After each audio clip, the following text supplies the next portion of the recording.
오케이, 안녕하세요. 알맹이 거두기 6번째 시간으로 뵙겠습니다. 네, 23번 문항이고요. 이제 학원에서 자체적으로 선생님이 제작해서 이제 보는 시험 문제, 지역 고등학교 예상 기출 문제 중에 하나라고 밀고 있는 것 중에 하나입니다. 합성함수 그래프 읽는 거 관련된 문제이고요. 호불호가 많이 갈리는 형태의 문제라고 보시면 되겠습니다. 그렇게 어렵지는 않은데 함수의 역추적이라고 하는 개념을 좀 이해해야지만 쉽게 풀 수 있는 문제거든요. 자, 이제 함수의 역추적이라는 거는 우리가 알고 있는 어떤 유형이나 개념으로 나와 있지는 않습니다. 근데 그래프를 해석한다라는 게 어떤 의미를 가지는지에 대해서 한번 생각해 보는 시간을 갖는 문제라고 보시면 되겠어요.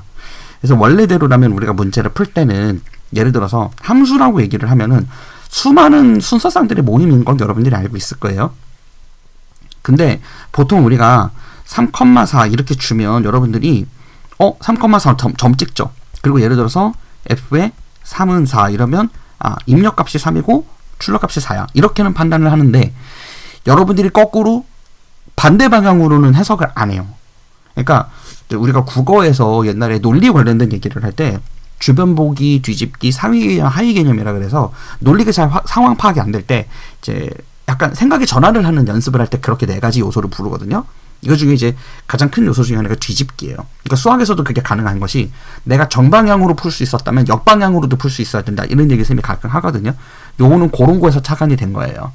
그래서 함수의 역추적이라는 말을 선생님이 이름을 붙입니다만 이건 뭐 이렇게 엄청 무슨 스킬이거나 그런 거는 아니에요. 그냥 일종의 수학을 바라보는 또 다른 시선이라고 보시면 되겠고 많이 이용되는 부분이 있는데 여러분들이 알고는 있는데 함수에 적용을 잘 못한다는 거죠. 오늘은 그게 핵심이라고 보시면 되겠어요.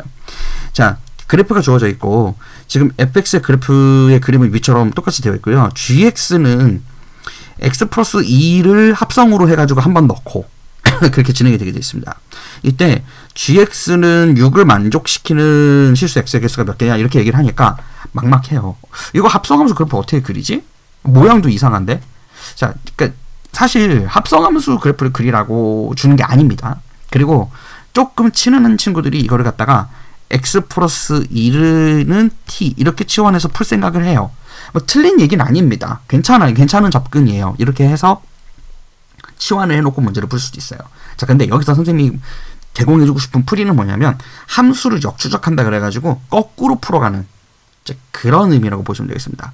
그래서 역추적이라는 건 여기 쌤이 지금 3으로 읽는 때면 4가 출력이다라고 얘기해놨죠. 그럼 반대로 뒤집어서 생각을 해보면 거꾸로 이렇게 생각할 수도 있을 것 같아요. 그래프가 있을 때 3,4는 결국 이렇게 찍히는 거잖아요. 이걸 4를 읽어서 3을 가져간다. 약간 역함수적 풀이인 거죠. 그런 생각을 하자라고 하는 거예요. 그럼 이거 역함수를 풀자는 겁니까? 뭐 그렇게 생각할 수도 있어요. 그렇게 생각할 수도 있는데 지금 그런 의미로 선생님이 풀자라고 하는 거라기보다는 결과값을 놓고 보자고 하는 거예요. 어차피 fx의 합성함수의 결과는 이 gx에서 마지막에 합성으로 들어가는 fx의 최종적인 결과물은 바로 이 본인 그래프와 같습니다. 그렇죠? 그러니까 합성으로 들어가는 입력값에 따라서 얘가 살짝 쉬프트는 있을 수 있는데 쉬프트는 있지만 그거를 무시하고 한번 보자고 하는 거예요. 깨끗한 눈으로. 그래서 스텝 2로 넘어가서 자 이제 역추적법을 여기다 어떻게 적용하는지 한번 소개를 해줄게요. g가 f 합성 fx로 되어 있어 플러스 2로 되어 있어요. 자, 그러면 이 속함수는 무시하고요. 이 겉함수만 볼 건데 결국에 gx는 6이라고 했으니까 이걸 는 6으로 바꿔 쓸 수 있지 않습니까? 자, 그런 상태에서요. 그러면 우리가 이 안에 있는 값은 보지 않을게요. 잠시 접어두고 어차피 이걸 만족하는 실수 x의 개수를 구하라고 하는 거니까 최초의 입력값을 보라고 하는 건 맞는 거죠. 근데 지금 합성을 해서 한번 들어갔으니까 그 중간 과정을 한번 볼 필요가 있다 이거예요. 그러니까 다른 말로 하면 우리가 어떤 f of x의 그래프로 되어 있는 거를 플러스 이만큼이 들어가는 걸 한번 입력으로 주고요. 그걸 fx로 해가지고 한 번 더 출력을 또 한 번 넣는 거란 말이죠. 이거를 역추적을 한다는 건 집합의 요소로 봤을 때 6을 만족하는 애가 여기 뭐가 있을 거고요.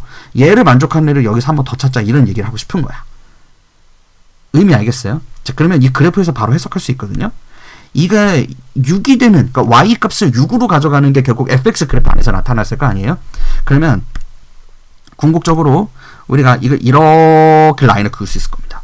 그러니까 가로에 6이 되는 선에 대해서 이 6이 되는 지점을 기점으로 해가지고 점을 두 개를 찾아야 돼요. 이 검정색 선이 만나는 X축의 좌표를 찾는 것이죠.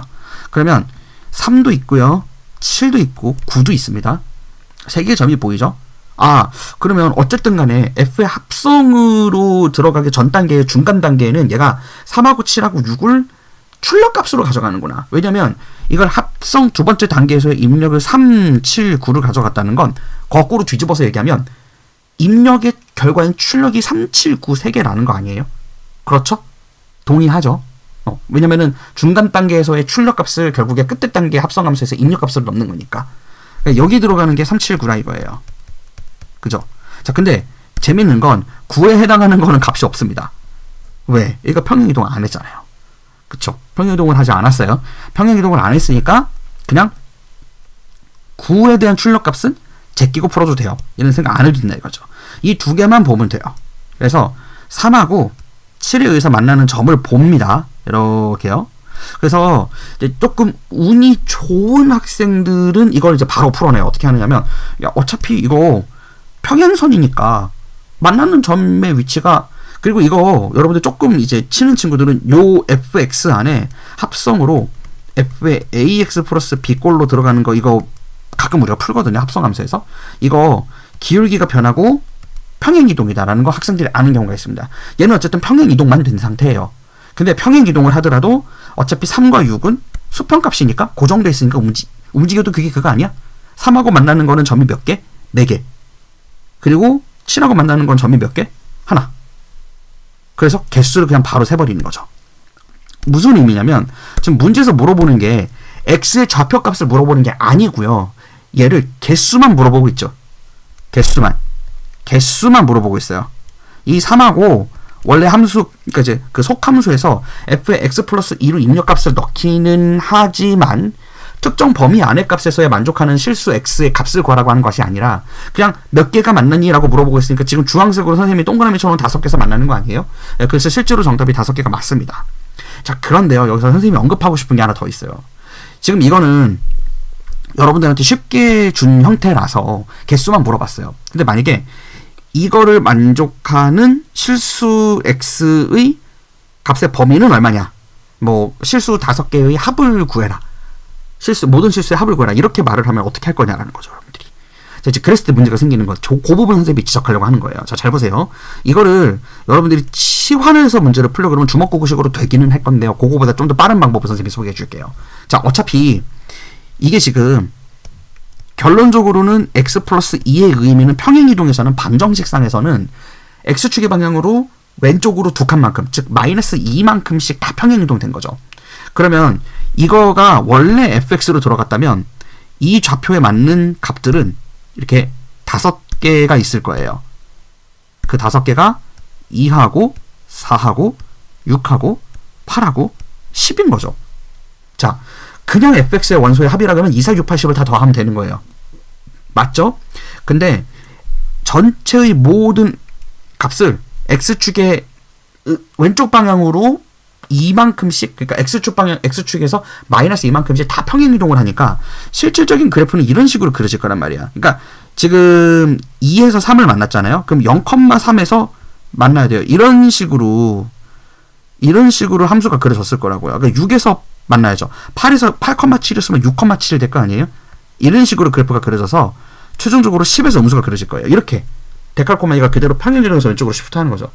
근데 이거를 일일이 다 그릴 필요가 없는 것이 어차피 모든 애들이 2, 4, 6, 8, 10인데 이게 다 마이너스 2칸씩 이동을 하니까 이거 전체를 다 더한 실수의 값이 구해지고 나서 얼마죠? 12, 6이니까 30이죠? 30인데 이 30에다가 어차피 한 개당 마이너스 2씩 하는 거니까 10개를 빼버리면 이 모든 원소 x의 합은 20이 나오는 거죠. 혹시 이런 거를 이렇게 평행이동을 주고서 여러분들한테 현혹시켜가지고 문제를 풀으려고 그러면은 그렇게 대답을 하시면 된다 이거예요. 그리고 여기서 조금 더 어렵게 내려면 이제 이거를 fx를 이렇게 주는 게 아니라 여기 gx를 플러스 4 이렇게 줄 수도 있습니다.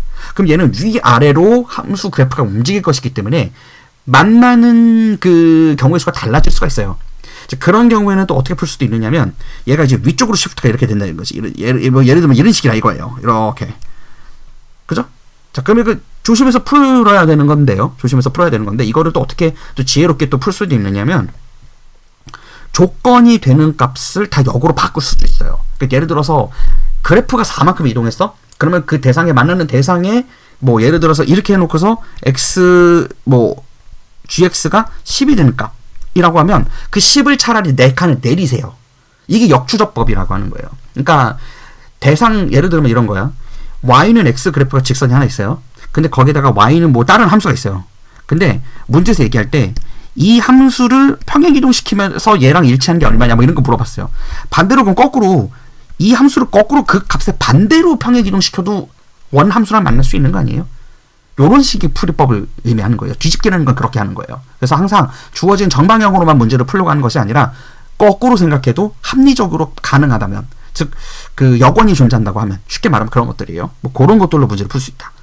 그런 개념을 좀 심화시켜서 이해해 주셨으면 좋겠다는 의미에서 좀 더 심화 개념을 진행해 봤어요. 네. 다음번 문제에서는 집합 관련된 부분을 볼 건데요. 이제 집합이 시험 범위로 들어가는 학교들이 있습니다. 그래서 이제 그 학교를 대상으로 이제 다음번 영상에서 한번 또 뵙도록 할게요. 수고하셨어요.